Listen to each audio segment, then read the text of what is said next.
네, 안녕하세요. 투자자 손수보입니다. 요즘 서울 수도권 전세 시장이 심상치 않습니다. 네, 전반적인 기사에서 전세 가격이 오르고 전세 물건 품귀 현상이 일어나고 있습니다. 그래서 원인 중 하나인 기사를 여러 개 가져와 보고 한번 얘기를 해드려 보겠습니다.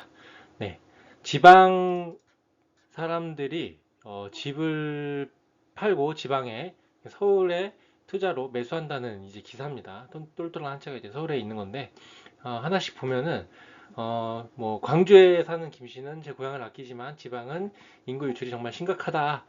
전세 살기 불편하지만 부동산은 앞으로 서울이 제일 안전할 것 같아 어쩔 수 없는 선택이다. 뭐 그리고 부산에 사는 분도 아이들이 서울로 갈 계획이니 서울로 갈아타는 게 맞다라고 생각한다. 네, 뭐 젊은 사람들이 몰려드는 서울이 안전하다고 생각한다.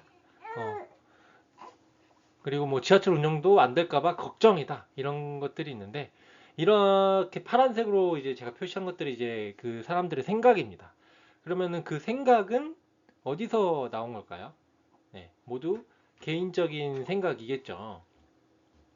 그래서 이렇게 이제 노란색으로 표시한 거 읽어보면은 51주째 오르는 서울 전셋값도 외지인들의 서울 매수를 자극한다. 서울 대단지는 1년 전보다 전세가가 2억, 3억씩 뛰고 전세 매물은 급감하고 있다. 그래서 이 기사에서 사실을 다루고 있는 거는 전세 가격이 올랐고 매물이 급감하고 있다는 겁니다. 전세 매물이. 이건 생각이 아니죠. 현상을 사실대로 말하고 있습니다. 전세 가격이 상승된 여러 전세 가격 상승이 일어난 사실에 여러 생각들, 특히 지방에 대한 인구 유출 어떤 그런 불안감, 그리고 서울 수도권 불패, 뭐 안전 이런 생각을 원인으로 꼽고 있는 기사인 거죠.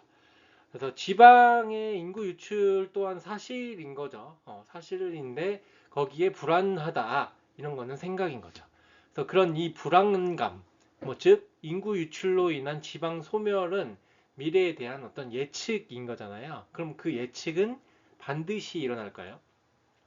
네. 광주와 부산이 인구 유출로 인해서 도시 자체가 없어질까요? 네, 그건 모르죠. 근데 없어질 수도 있습니다. 하지만 없어지지 않을 수도 있죠. 예측에 대한 생각은 굉장히 저는 무의미하다고 생각을 합니다. 왜? 앞날은 알 수 없기 때문입니다. 그래서 지하철 운영도 안 될까봐 이게 걱정이다. 이렇게 여기에 써 있는데, 서울 수도권 지하철 노선 중에 흑자 노선은 2호선이랑 분당선 요 두 개뿐입니다. 네, 요 두 개뿐이죠. 나머지는 모두 적자 노선이고요. 요금 비싼 신분당선 상당히 비쌉니다. 막 4천 원씩 나올 때도 있을 거예요. 거리에 따라서. 근데 걔도 적자입니다. 전국 지하철은 적자입니다.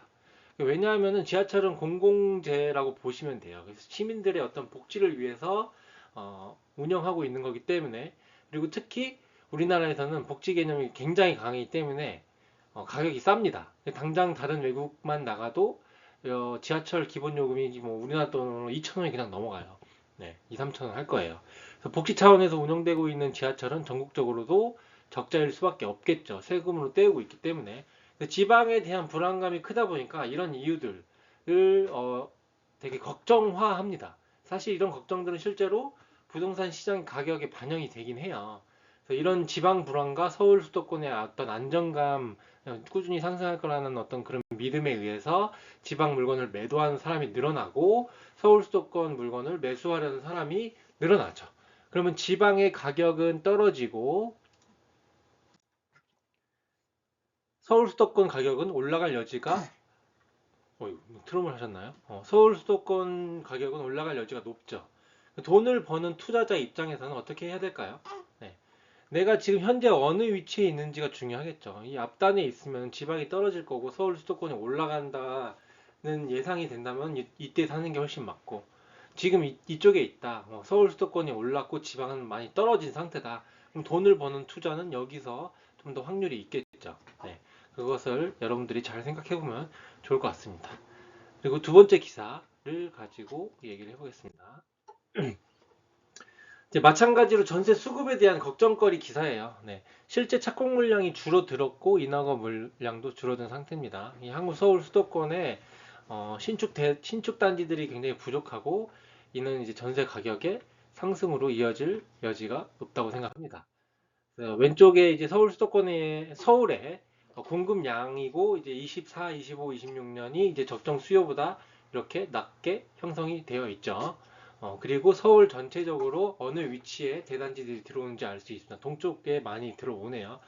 동대문구 쪽이랑 그 장위동 쪽이죠. 성북구 쪽에.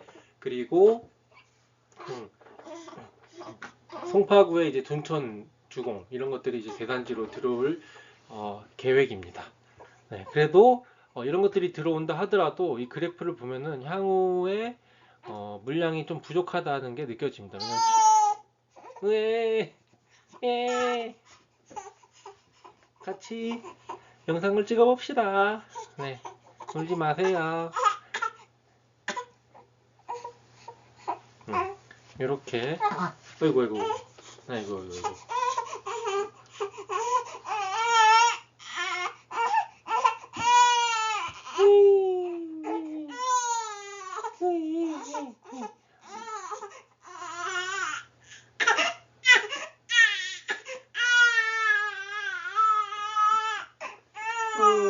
왜 울어 왜 울어 아빠가 안아주고 있는데 왜 울어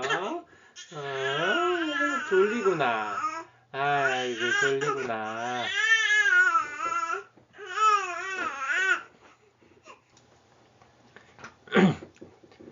네 아무튼 25년에 물량이 좀 있지만 전체 적정 수요에 한참 미치지 못합니다. 네, 향후에도 부족한 모양이죠. 네, 전반적으로 전세 시장에 대한 사실 저도 우려가 조금 있긴 합니다. 가격이 좀 올라갈 것 같아요. 네, 좀 더 자세히 보면은 서울 동쪽에 대단지들이 많이 모여 있죠. 동쪽과 서쪽을 나눠서 보시면 좋을 것 같습니다. 입지 차이가 조금 나는 부분이 있어요. 그래서 공급에 대해서 이렇게 한번 보시면 될 것 같고요. 세 번째 기사 한번 보겠습니다. 네. 세 번째 기사도 인허가 물량이 굉장히 줄었다. 84% 급감했다. 그래서 공급 대책에 대해서 정부가 발표를 하겠다. 뭐 이런 거고요. 보통 인허가 물량이 나면은 4, 5년 뒤에 이제 곧 주택 공급에 좀 영향을 주죠. 인허가가 떨어져야 착공하고 뭐 준공하는데 3년 정도가 걸립니다. 그래서 향후 공급이 없어지고 뭐 전세 가격이 올라갈 만한 여지가 있다. 주택 시장, 뭐 전세 시장에 대한 가격이 떨어지기는 어렵다. 그 매매도 떨어지기는 좀 어렵다. 이런 생각이 들긴 합니다. 워낙에 전세 가격이 오를 여지가 다분하기 때문에. 물론 이것도 제 생각이고 전반적인 경제 상황이 뭐 좋진 않기 때문에 사실 어떻게 될지는 모릅니다.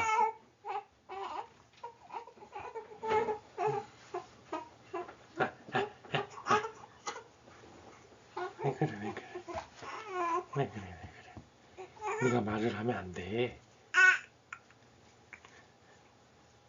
말을 하면 안 돼.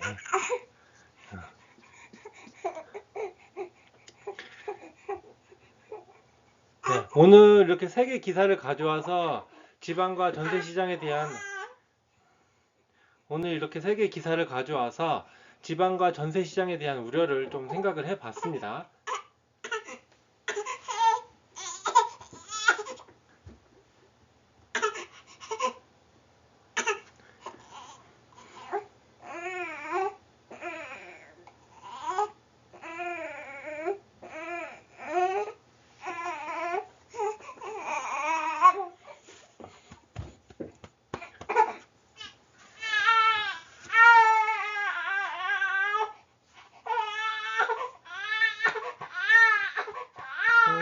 괜찮아.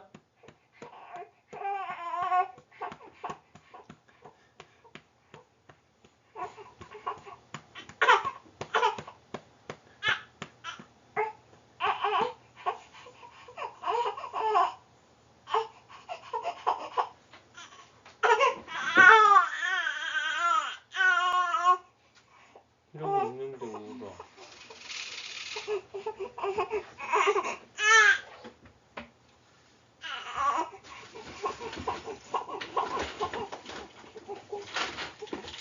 내가 좀 편하게 해주고 있잖아. 왜 울어?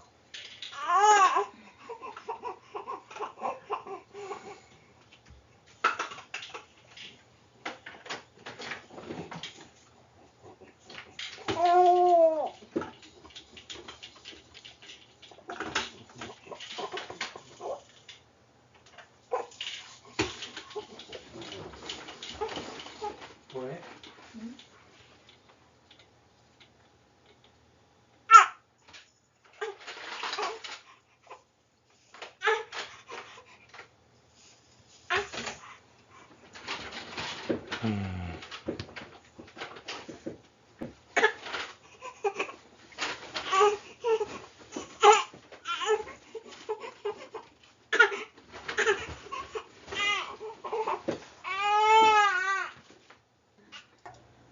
네, 오늘 세 개의 기사를 가져와서 지방과 전세 시장에 대한 우려를 조금 생각을 해봤습니다.